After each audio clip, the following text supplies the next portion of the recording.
Welcome to our explainer, where we're tackling some of the biggest topics out there. Today, we are diving deep into the new threats that are attacking your digital life. We're talking about everything from hyper-realistic scams to the pretty wild world of crypto, and we're going to break down exactly how to navigate this brand new landscape. All right, let's just kick things off with a number that probably feels a little too real. 14. According to some new research from McAfee, that's the average number of scam messages you're likely getting every single day. You know the ones. Texts, emails, DMs. They are literally coming from everywhere. And all that junk, all that digital noise, it really adds up. Think of it like a hidden tax on your time. We're talking about an average of 114 hours a year. That's almost 3 full work weeks, just wasted trying to figure out what's real and what's a scam.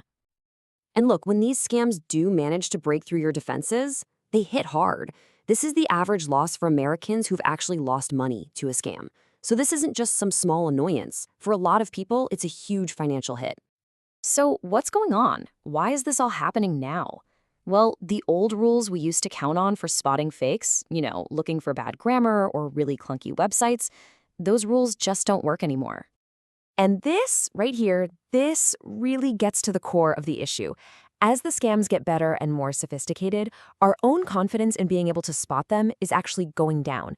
And that creates this really dangerous gap between the threat and our ability to defend ourselves.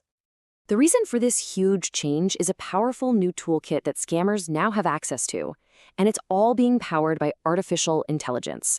Seriously, this isn't some sci-fi movie plot. This is the reality sitting in your inbox right now. And this new technology, it forces us to ask a really basic question about what we see online. Can you even trust your own eyes and ears anymore? The line between what's real and what's fake has never been so blurry. Yeah, because deepfakes are no longer just some weird internet thing. They've become a go-to tool for scammers. They're being used to make fake celebrity endorsements, or even scarier, to fake a video call from a family member who's in trouble. Now, this quote really nails the new strategy. The most effective scams today, they don't need a sketchy link or some urgent demand for money right away. Nope. They start with a simple, friendly hi. And you know what? It works. According to McAfee's research, almost half of us reply to these linkless messages that seem so innocent. And that first reply, that's what opens the door for the scammers to start building trust. And here's what that long con actually looks like. It'll often start with something simple, like a whoops, wrong number text. That then turns into a friendly chat, building a relationship over time. Then, weeks later, once they've earned your trust, that's when they ask for money. And they did it all without sending a single suspicious link. Okay, so now let's see how these tactics, this whole idea of building fake trust, play out in one of the highest stakes arenas online, the world of cryptocurrency. This is a place where both the potential for gain and the risk of getting wiped out are just massive. It's this wild contrast, right? On one side, you have these incredible world-changing innovations.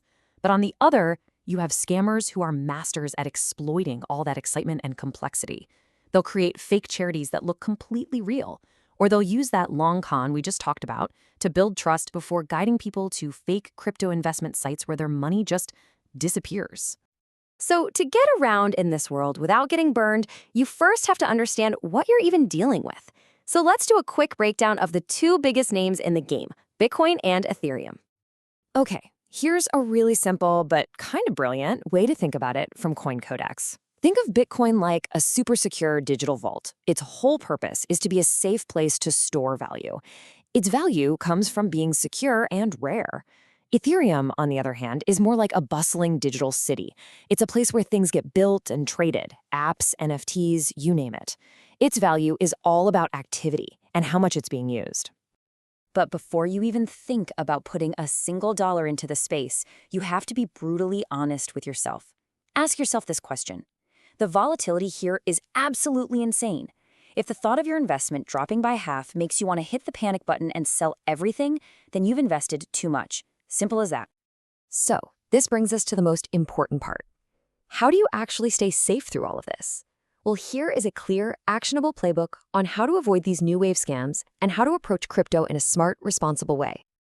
First up, let's talk about what not to do in 2026. Think of these as the new rules of the road for digital self-defense. You have to start treating urgency as the biggest red flag. You have to understand that a message with no link could be the new Trojan horse. And please, remember this. These scams are specifically designed to fool smart people who think they're too smart to get fooled.